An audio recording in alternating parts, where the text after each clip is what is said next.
मैं अभी इतनी भी बूढ़ी नहीं हुई हूँ कि गहने कहाँ रखे ये याद ना आए।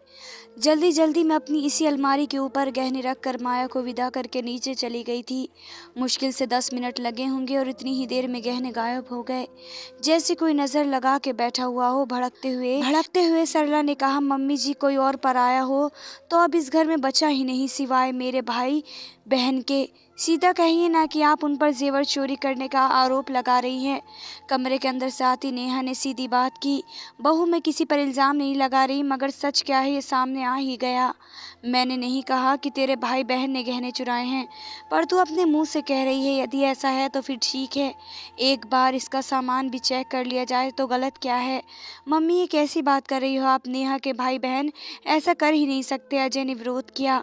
ठीक है, फिर मैंने ही चुरा लिए होंगे अपने गहने, या फिर इन पर आरोप लगाने के लिए जानबूझकर छिपा दिए होंगे। सरला जी ने गुस्से में कहा, मम्मी प्लीज़ इस तरह मत बोलो। चलो मैं आपके गहने ढूंढता हूँ।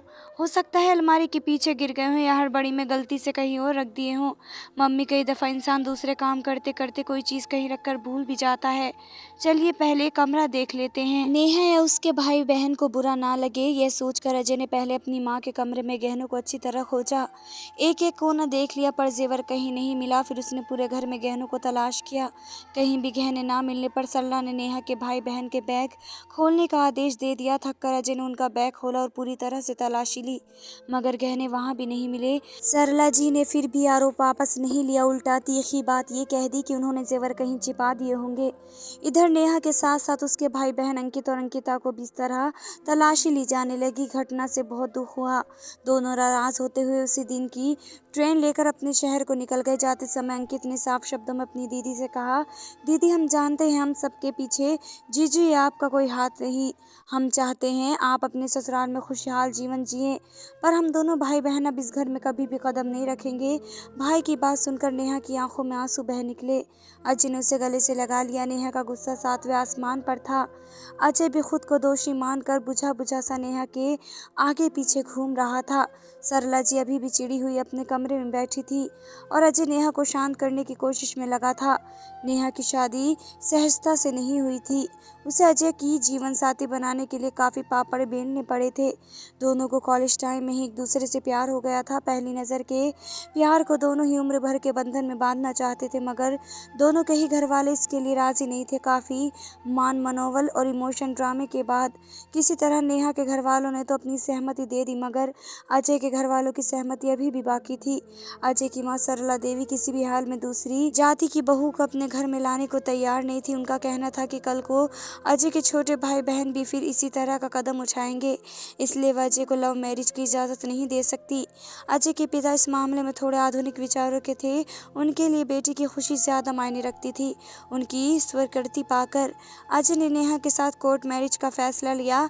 जब सरला जी को यह बात पता चली तो उनका गुस्सा सातवें आसमान पर था।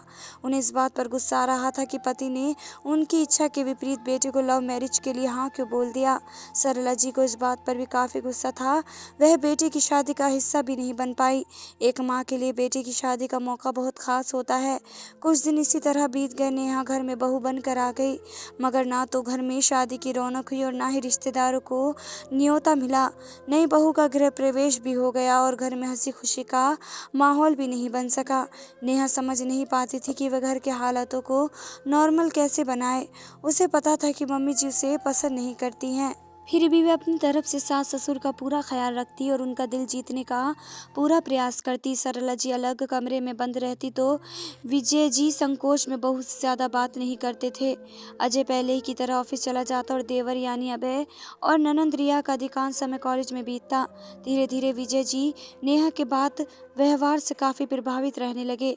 सरला जी की नाराज़गी भी कम होने लगी थी, मगर उनका मुंह इस बात पर अब भी फूला हुआ था कि बेटी की शादी भी हो गई और घर में कोई रौनक भी नहीं हुई। सब कुछ सूना सूना सा रह गया। इसका हाल भी विजय ने निकाल लिया। सरला, क्यों ना हम अपने बेटे का रिसेप्शन धूमधाम से करें, उसमें सारे रिश्तेदार भी आएंगे और घर में रौनक भी हो जाएगी। सरला जी ने ये बात स्वीकार कर ली। यही मौका देकर रिसेप्शन का आयोजन किया गया। सरला ने इसमें अपनी सारी अधूरी तमन्नाएं पूरी की। खान पान और सजावट का शानदार प्रबंध किया गया। नए कपड़े, जेवर और रिश्तेदारों की जमावट के बीच वे पुराने दर्द भूल गई।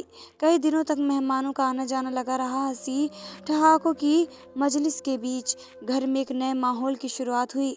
विजय जी को लगने लगा कि अब सब कुछ ठीक हो जाएगा। उनकी तरह सरला जी नेहा को दिल से स्वीकार कर लेंगी। नेहा के घर वालों से मेल जोल बढ़ाने और सरला के फूले मुंह को छिपाने के लिए विजय जी ने नेहा के भाई बहन को 10-15 दिनों के लिए घर में ही रोक लिया। नेहा का भाई अंकित काफी मजाकिया स्वभाव का था, तो वही बहन अंकिता नाचने गाने में बहुत होशियार थी। अजय की बहन रिया और भाई अभय भी अंकित और अंकिता के साथ खूब मस्ती धमाल करते। एक सप्ताह भी इसी तरीके से धमाल मस्ती में बीत गया। नेहा और अजय भी नए माहौल का मजा ले रहे थे। सरला जी भी नॉर्मल रहने लगी थी। सब कुछ अच्छा चल रहा था कि इसी बीच गहनों की चोरी वाली घटना ने सबको सत्ते में डाल दिया। हंसी खुशी खुश और मस्ती का माहौल कुछ ही देर में तनावपूर्ण हो गया। अंकित और अंकिता उसी शाम अपने घर चले गए और नेहा बिल्कुल खामोश सी हो गई। सरला का बड़बड़ाना चालू रहा, जबकि अजय नेहा को नॉर्मल करने की कोशिश में लगा रहता। विजय जी अपने कमरे में उदास बैठे रहते। उन्होंने सोचा था घर में हंसी खुशी आएगी, पर हो गया उल्टा। समय के साथ जख्म बढ़ते गए। सरला जी और नेहा सामान्य व्यवहार करने लगी, मगर एक दूसरे के प्रति उदासीनता लंबे समय तक कायम रही। करीब 5 महीने का समय इसी तरह गुजर गया। एक दिन अजय घर लौटा तो चेहरे पर एक अलग ही तरह के सुकून और खुशी के भाव थे। आते ही उसने नेहा से कहा, मैंने बताया था ना कि बेंगलोर में एक जगह खाली है और इसके लिए मैंने महीनों पहले ट्रांसफ़र की अर्जी दी थी। करीब 5 महीने का समय इसी तरह गुजर गया। एक दिन अजय घर लौटा तो चेहरे पर एक अलग तरह के सुकून और खुशी के भाव थे। आते ही नेहा से कहा, मैंने बताया था ना बेंगलोर में एक जगह खाली है और इसके लिए मैंने महीनों पहले ट्रांसफ़र की अर्जी दी थी। वहाँ आज अप्रूवल हो गया है। इस महीने की 30 तारीख को मुझे वहाँ के ब्रांच ऑफिस को ज्वाइन करना है। सुनकर नेहा का चेहरा भी खुल उठा। अजय ने अपनी माँ को ये बात बताई तो उन्होंने सवालिया नज़रों से बेटे की तरफ देखा और फिर उदास होकर पलकें झुका ली। विजय जी ने भी उदास होकर अपने बेटे की तरफ देखा। दोनों समझ रहे थे कि अजय के इस फैसले की वजह क्या है, पर वे कहते भी तो क्या। अजय और नेहा बेंगलोर शिफ्ट हो गए। इसके 1-2 साल बाद ही अजय के भाई अभय को मुंबई यूनिवर्सिटी में दाखिला मिल गया। वे इंजीनियरिंग करने वहां चला गया और जल्दी ही वहीं उसे जॉब भी मिल गई। 3 साल में छोटी बहन रिया की शादी हो गई। अब घर में केवल विजय जी और सरला जी ही रह गए थे। समय इसी तरह गुजरता गया। अजय और नेहा को बेंगलोर आए करीब 8 साल बीत चुके थे। उनको एक प्यारी सी बेटी भी हुई जो 5 साल की हो चुकी थी। एक दिन अजय के पास विजय जी का फोन आया। वे काफी दुखी स्वर में बोल रहे थे, बेटा तेरी माँ की तबीयत सही नहीं है, उन्हें कैंसर। कहते कहते विजय जी रो पड़े। ये क्या कह रहे हैं पापा, सही से बताइए क्या हुआ माँ को। पापा प्लीज रोइए मत बेटा, उसे ब्लड कैंसर हो गया है। कुछ दिन से ना ढंग से खा पी रही थी और ना कोई काम कर पाती है। तुरंत उल्टी हो जाती है, खून भी निकलता है। इतनी कमज़ोर हो गई है कि क्या बताऊं। डॉक्टर ने सर्जरी और कीमोथेरेपी के लिए कहा है, पर बेटा मैं अकेला सब कुछ कैसे संभालूं। चिंता मत करो पापा, मैं कुछ करता हूँ। पहले आप ये बताओ कि अभय ने क्या कहा, क्या वह आ सकता है। नहीं नहीं बेटा, वह कह रहा था कि उसके ऑफिस में अभी 6 महीनों की ट्रेनिंग है। मैंने कहा कि बहू को भेज दे तो कह रहा था कि वह भी तो वर्किंग है, ऑफिस छोड़कर कैसे आएगी। हमने रिया से भी कहा था, पर उसका बच्चा भी बहुत छोटा है। कह रही थी कि बच्चा माँ को परेशान करेगा। कोई बात नहीं पापा, आप चिंता ना करो, मैं नेहा से बात करता हूँ। हो सके तो वह अपने स्कूल से 1 महीने की छुट्टी लेकर माँ के पास पहुँच जाएगी। बेटा देख ले, हमें अभी किसी की ज़रूरत तो बहुत है, पर बहू भी तो स्कूल की शिक्षिका है, वर्किंग है, उसकी नौकरी पर असर ना पड़े तभी भेजन। वैसे भी बहू के साथ हमने जो सलूक किया था उसके बाद हमारा कोई हक नहीं है कि हम उसे बुलाएं। डोंट वरी पापा, मैं बात करके बताता हूँ। अगले दिन ही अजय ने फ़ोन करके बताया, पापा नेहा ने माँ की सेवा के लिए 1 महीने की छुट्टी ले ली है। ज़रूरत पड़ी तो छुट्टी आगे बढ़ा लेगी। मैं भी 1 हफ्ते के लिए आ रहा हूँ। 2 दिन बाद ही अजय नेहा के साथ घर पहुँच गया। सरला जी बिस्तर पर थी, नौकर भी छुट्टी पर जा चुका था। नेहा ने सबसे पहले नहा धोकर पूरे घर की सफाई की। फिर सरला जी को अच्छी तरह नहलाकर कपड़े बदले, उनके बेड पर कवर, पिलो कवर आदि निकाल कर धो दिए। नई चादर बिछाई, पर्दे आदि धोए। अगले दिन ही अजय सरला जी को लेकर हॉस्पिटल पहुंचा। संभावित इलाजों के बारे में बात की। अभी माँ की कीमोथेरेपी दिए जा रहे थे। अजय ने डॉक्टर से हर मसले पर सलाह मशवरा कर बेहतर इलाज का इंतजाम कराया। 1 सप्ताह रुक कर वह वापस चला गया और नेहा मन लगाकर सांस की सेवा करती रही। सरला जी फिलहाल अपने काम करने में भी समर्थ नहीं थी। कई बार कपड़े में उल्टी कर देती तो कभी कपड़े गंदे हो जाते। खुद पर कंट्रोल नहीं रख पाती। पर नेहा हर तरह की परेशानियों में सरला जी के साथ खड़ी रहती। उनकी बेसाखी बनकर वह इस तकलीफ के समय में उनका सहारा बनी हुई थी। हमेशा उन्हें खुश रखने की कोशिश करती, शरीर की तकलीफ़ों के साथ साथ मन की तकलीफ़ें भी घटाने के प्रयास में लगी रहती। कभी मालिश करती तो कभी चंपी। समय इसी तरह गुजरता रहा। सरला जी नेहा को दिन रात आशीर्वाद देती रहती। उनको अपने किए पर बहुत शर्मिंदा महसूस होता कि जिस बहू के परिवार पर चोरी का इल्ज़ाम लगा दिया था, आज केवल वही उनके काम आ रही थी। वह चाहती तो दूसरे की तरह आने से मना भी कर सकती थी, पर उसने ऐसा नहीं किया। वह घर को और सरला जी को ऐसे संभाल रही थी जैसे कभी कुछ हुआ ही ना हो। एक दिन सरला जी बैठी बैठे रोने लगी। नेहा ने बहुत पूछा कि आखिर रोने की वजह क्या है, मगर वे केवल रोती रही। उन्हें बहुत देर तक फफक फफक कर रोता देख नेहा बेचैन हो गई। वे ससुर विजय जी को बुलाकर लाई। विजय जी पत्नी को चुप कराने लगे। फिर नेहा से बोले, असल में इनकी बहन इन्हें देखने आना चाहती थी, पर उन्होंने बहन से मिलने से इनकार कर दिया। अब मुझे समझ नहीं आ रहा था कि जो बहन इनके दिल के इतनी करीब रही है, उसने ही यह मिलना क्यों नहीं चाहती। रो भी रही है और मिलना भी नहीं है। पापा, आप मम्मी जी से आराम से बात कर लो, मैं बाहर चली जाती हूँ, शायद वे आपसे रोने का कारण शेयर कर लें, कहकर नेहा कमरे से बाहर निकल गई। विजय जी ने जब अकेले में पत्नी से वजह पूछी तो सरला रोते हुए बोली, आज मुझे बहुत पश्चाताप हो रहा है। मैंने नेहा और उसके निर्दोष भाई बहन के साथ जो किया, वे माफ़ी लायक भी नहीं। यानी तुमने जानबूझकर? हाँ, मैंने जानबूझकर उन पर इल्ज़ाम लगाया था, पर यह सब मेरे दिमाग की उपज नहीं थी। सच मानो, मैंने वे सब अपनी बहन के कहने पर किया था। उन्होंने ही मुझे सलाह दी थी कि यदि तुम नेहा को घर से निकलवाना चाहती हो तो उसके घर वालों पर आरोप लगाओ, उन्हें बेइज्जत करो। कहते कहते वे फिर से रोने लगी। विजय जी आश्चर्य से उसका चेहरा देखते रह गए। हाँ, दीदी ने ही मुझे कहा था कि बहू को अजय और अपने पति के मन से उतारने के लिए उसके घर वालों पर चोरी का इल्ज़ाम लगा दो। बहू खुद ही शर्मसार होकर घर छोड़ देगी, अजय भी पत्नी से झगड़ा करेगा और नेहा के घर वाले भी फिर दोबारा इधर का रुख नहीं करेंगे। तुम ऐसा कैसे कर सकती हो सरला? दीदी के कहने पर तुमने दो निर्दोष बच्चों के ऊपर इल्ज़ाम लगा दिया।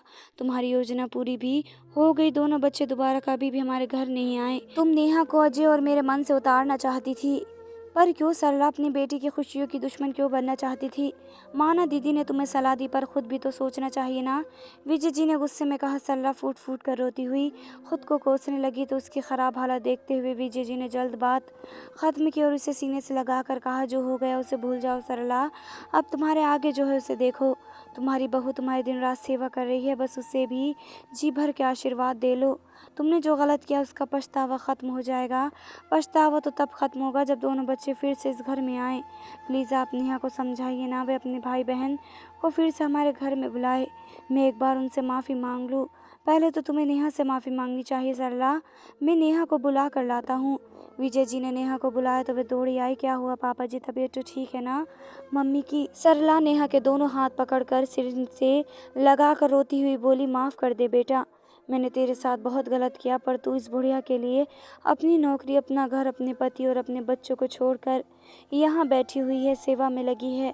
अरे पगली, इतनी सेवा तो बेटियां भी नहीं करती और तू अपनी कुटिल दुष्ट सास के लिए इतना कर रही है। ऐसी सास जिसने कभी भी तुम्हें दिल से नहीं स्वीकार किया, तेरे भाई बहन पर चोरी का इल्ज़ाम लगा दिया। उस बुढ़िया के लिए तू इतना क्यों कर रही है? मेरी बेटी, इस बुढ़िया को माफ़ कर दे। मम्मी जी, आप ये क्या कह रही हैं? आप मेरी माँ जैसी हैं ना, आपकी तकलीफ़ में आपके काम आऊँ, ये तो मेरे लिए खुशी की बात है, पर आप इस तरह रो नहीं मम्मी जी, प्लीज़, आपकी तबीयत ख़राब हो जाएगी। माफ़ी की तो बात नहीं, आप मुझे बहू के रूप में देखना नहीं चाहती थी, इसी वजह से आपका यह रिएक्शन हुआ। पर मुझे पता है आप दिल की बहुत ही अच्छी हैं और पछतावा करने की कोई बात नहीं। मैं मानती हूँ मेरे भाई बहन के साथ आपने बहुत गलत किया। आपको आरोप लगाना था तो मुझ पर लगाती, मगर मेरे भाई बहन ने तो किसी का कुछ भी नहीं बिगाड़ा था। नेहा ने उनके हाथों को सहलाते हुए कहा, इसी बात का तो पछतावा है मुझे मेरी बच्ची। मैंने तेरे साथ बहुत गलत किया, देख ले, इसी बात की सज़ा मिल रही है मुझे। बिस्तर पर आ गिरी हूँ। मम्मी जी, ऐसा कुछ नहीं है, आप ठीक हो जाओगी बेटा। अब मुझे इस पछतावे से मुक्ति तभी मिलेगी जब तेरे भाई बहन के हाथ जोड़कर माफ़ी मांग लूँगी। मम्मी जी, आप परेशान ना हो, मैं उनसे बात कर लेती हूँ। मेरी बहन तो अभी हैदराबाद में है, वही शादी हुई है उसकी, इसलिए शायद वे नहीं आ सकेगी, पर भाई को बुलाने की पूरी कोशिश करती हूँ, कहकर नेहा ने फ़ोन उठा लिया। उसने फ़ोन पर अंकित को घर बुलाया तो उसने साफ इनकार कर दिया। दीदी, आप तो जानती हो इस आरोप को मैं कितनी मुश्किल से अपने मन से दूर कर पाया हूँ। 20 साल की उम्र में चोरी का इल्ज़ाम लग जाए और वह भी अपनी बहन के ससुराल में, तो बस एक यही इच्छा होती है कि कहीं जाकर डूब मरो। नहीं अंकित, ऐसा नहीं सोचते, माफ़ कर दे उन्हें। उनकी तबीयत सही नहीं बेटा। नेहा ने भाई को समझाने की कोशिश की। तब तक सरला जी ने नेहा के हाथ से फ़ोन ले लिया और अंकित के आगे खुद ही गिड़गिड़ाने लगी। बेटा प्लीज़ मान जा, इस बुढ़िया को माफ़ कर दे। मैं इस दुनिया से ही जाने वाली हूँ बेटा, बस अंतिम इच्छा पूरी कर दे। मुझे माफ़ कर दे, एक बार मेरे पास आ जाएं। मैं तेरे पैर छूकर माफ़ी मांगना चाहती हूँ। कहते कहते सरला जी फूट फूट कर रो पड़ी। अंकित का दिल पसीज गया। अरे नहीं आंटी जी, आप जैसा कहेंगे मैं वैसा करूँगा। प्लीज़ डोंट वरी, मैं आ रहा हूँ। अंकित की बात सुनकर रोते रोते जी सरला जी के चेहरे पर सुकून के भाव खिल उठे। उन्होंने आंसू पोंछे और नेहा से बोली, नेहा बेटा अंकित आ रहा है, अंदर वाला कमरा साफ कर दे, वहीं ठहराऊंगी उसे और अपने हाथ से खाना बनाकर खिलाऊंगी। उसने मेरी बात मान ली। नेहा सरला जी की और देखकर मुस्कुरा उठी और सहारा देकर उन्हें बिस्तर पर लिटा दिया। आज मीरा जी के मन का एक भारी बोझ उतर गया था। धन्यवाद दोस्तों।